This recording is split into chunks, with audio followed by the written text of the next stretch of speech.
Division in the United States, it's not just social, it's profitable. Entire industries exist off of Americans being separate, fearful of one another. One of those industries happens to be healthcare, particularly the assisted living facility industry and nursing home care industry. I did a video yesterday that mentioned that in the next 5 years, there will be more ailing adults. There will be medical caretakers, family caretakers to take care of them. Now, this is compounded also with the healthcare crisis that the U.S. is experiencing, in the sense that there will be a shortage of nursing home beds, there'll be a shortage of doctors, and there'll be a shortage of medical personnel. So this is crucial. No matter what demographic you are, it will be at your doorstep. I would also like to mention that nursing homes and assisted living facilities are different. Now, a senior can qualify for a nursing home facilities, have Medicaid long-term care pay for their room and board in that nursing home care facility. But that senior will have to qualify. They could use an irrevocable trust in order to qualify and protect their assets so that their assets are not leveraged in order to pay for their care. The next option is assisted living facilities, which are more like private contracts. They're more like residential rental agreements with an assisted living facility, where the senior will be paying out of pocket for their long-term room and board in this facility.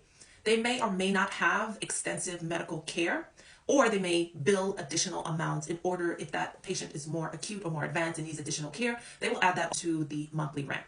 As you can see, this could be extremely expensive, ranging from $7,000 to $15,000, which is barbaric and ridiculous.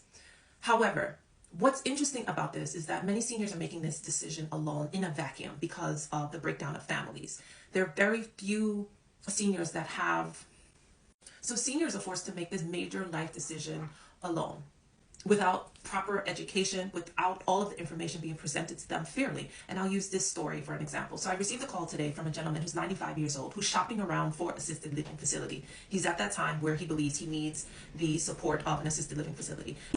He liked one facility who he arranged a meeting where they came to his house, presented him with all of these documents, pretty much told him to sign here, there.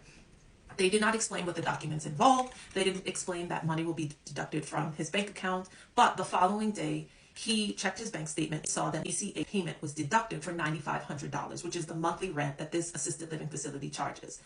He's not a resident, but already rent is being taken out. So he calls me to intervene. So I speak to him and I asked him what happened. I said, did they do any assessment to see if you have the capacity to sign? Do you have a diagnosis of Alzheimer's or dementia or any cognitive limitations? He said, no. I said, did they ask you that? He said, no.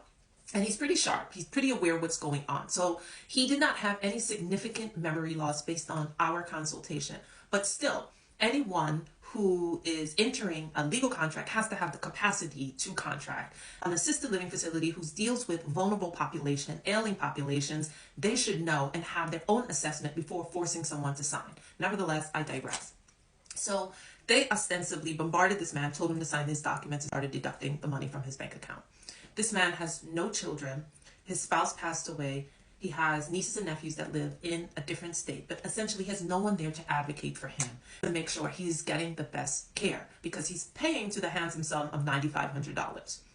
So I was so sad after I got off the phone that this man had nobody. And then I explained to him, I asked him how much assets that he has. He has $1.2 million in a Vanguard account. And I explained to him, they're going to take everything, right? He says, I understand that. Now, where are we that we use people's assets, everything that they've saved for their entire life in order to pay for their medical care? That the system holds someone's healthcare ransom. They must hand over everything that they've saved, every dime that they saved, only to pay for their medical care. Now, $1.2 million will enrich this assisted living facility. Most of them don't have the best reputation taking care of their residents. So he's paying $1.2 million, I'm speculating, to perhaps be neglected and abused, because we all know what happens in these facilities. That money will be lost and go into the pockets of these entities while they get to enrich themselves. People get further and further away from healthcare.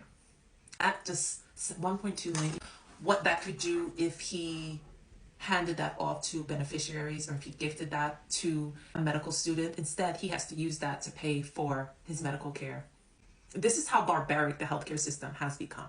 So I want to bring your attention to how we are at a critical point for families to start coming together with a long-term care plan for the seniors. And everyone has interest in this discussion. This is an intergenerational discussion, because we're experiencing what's called a silver tsunami, where there's a wealth transfer from seniors, from baby boomers.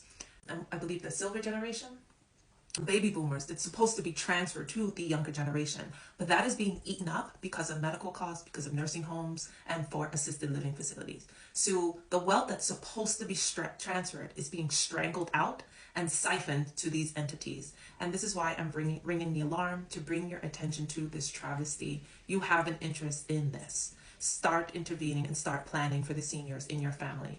Now, to guide you in this discussion, because I know it's not a comfortable discussion, I have written a book. It's titled Chaos to Clarity. It walks you through all the things you need to know about regarding planning and estate planning, planning for end of life, how to prepare an irrevocable trust. This information is not to replace you meeting with an attorney in your area, but is to give you the background of how to prepare, the things that you should have in place. If you have children that have disabilities, what types of trusts can you set up, even for your adult children with disabilities?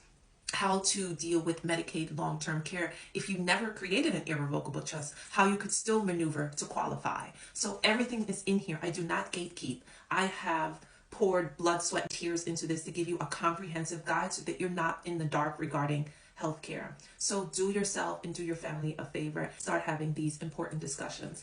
Chaos to Clarity is available on Amazon in paperback today. Let me know if you have any questions in the comment section. I will see you next time.